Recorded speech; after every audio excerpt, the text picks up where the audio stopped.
আমাকে যদি ফাঁকি দেন, এটা ফাঁকি দিবেন আল্লাহকে, আর আল্লাহকে যদি ফাঁকি দেন, এই গজব আপনাদের উপরে পড়বে।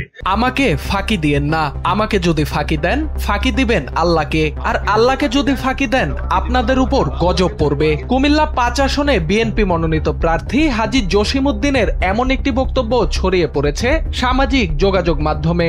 এরপর থেকে তার এই বক্তব্যকে ঘিরে শুরু হয় ব্যাপক সমালোচনা। মন্তব্যের ঘরে ফেসবুক ব্যবহারকারীরা লিখছেন, নির্বাচনকে ঘিরে এভাবেই ধর্ম ব্যবসায় নেমেছে এরা।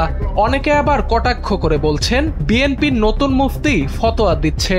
বুধবার বাংলাদেশ জাতীয় জাদুঘরে ঢাকাস্থ বুড়িচং ব্রাহ্মণপাড়া পেশাজীবী পরিষদ কর্তৃক আয়োজিত খালেদা জিয়ার আশু রোগমুক্তি কামনায় দোয়া ও আলোচনা অনুষ্ঠানে দেয়া এক বক্তব্যে হাজী জসিমউদ্দিন বলেন, আমাকে ফাঁকি দেওয়ার কোনো রাস্তা নেই। আমি চেহারা দেখলেই বলতে পারি আপনি কি করতে চান, কি করে আসছেন আমার কাছে।